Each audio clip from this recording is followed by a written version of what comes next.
passed France in total cases consumed. It's still, they're 9th on the list. Yeah, but that's actually not a really cool number, because I think it's kind of scary when you think about it. I mean, for the first time in the last 5 years, both France and Italy, more than half of their adults say they're not alcohol drinkers. More than half.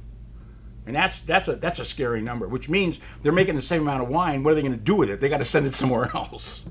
Yeah, speaking of that, we have an Italian wine today. No, I'm kidding, joking. Kunza. So, wait a minute. We have it to you, Monterey Vineyards, Chardonnay, 75. That was 40 years ago, right? Good winery. We were talking about the earlier podcast that you used to go to the market back then, because the markets didn't have the volume of shelf space they had dedicated to wine like they do now, and there was a lot of it was Monterey Vineyard wine. Oh, sure. No, they were a big deal.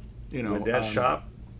A lot of Monterey. Well, he was really close friends with Dick Peterson, and his daughter. He had Heidi Peterson, became Heidi Barrett, one of the most sought after winemakers in the state of California. That. Yeah, that's his daughter. That's Heidi Barrett. I did not know. And did not know that. Yeah, well, that's why I'm here. Anyway, can we get back to Kunza? Chateauneuf du Pape, though. Duluth, Chateauneuf du Pape, which I'm sure at $6.50 was worth every penny of it. In fact, I don't even see them anymore. Hardly ever see Chateauneuf du Pape in here.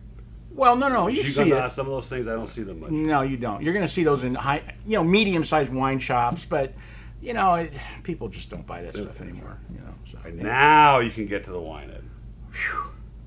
Thank you. This is I don't even sell it. He sells it, and he wants to talk about something other than the wine. So you go figure. It's 50-50 Cab Carmenere. Carmenere, yeah. Well, Carmenere is a killer grape. The nose is incredibly complex. It's so funny. This is such a French story. Carmenere was thought to be Merlot when it was in Bordeaux. They said, "Oh, that's Merlot." Well, somebody looked under its dress and said, "Hey, geez, it's not Merlot. It's something else." So they figured out what it was. They gave it a name, and then they banished it to Chile. He said, "No, we don't want any more of this stuff. We want Merlot." Which does well in Chile. Well, it does well. Look, it did well in Bordeaux. Okay, you taste Carmenere, you taste Merlot. I'll tell you, there ain't a whole lot of difference between them. I mean, they're very, very similar wines, but they're not genetically the same. So we have to be perfect. This wine has a lot of backbone, and I can't tell if it's beautiful the Carmenere or the Cab, but it's or the Merlot. It's good. Yeah, or it's really got strength. This is a wine that, if you put it in a Bordeaux tasting, very few people would say it's not Bordeaux. That's the ringer, because it really has elegance. It's got structure. It's got none of that length. herbaceousness or that green olives that Nothing. you get sometimes from these wines. And you get it from Bordeaux. But you don't get effusive fruit. It's not like, oh, it screams and laps your face and says, "Oh, hi, I'm a lap dog Bordeaux." No, it doesn't do that. That's a 98 for me. That's really good. These are nice roasted. That is really, really good. Yeah, I'm doing a 98 too. I mean, that's a classy bottle of wine.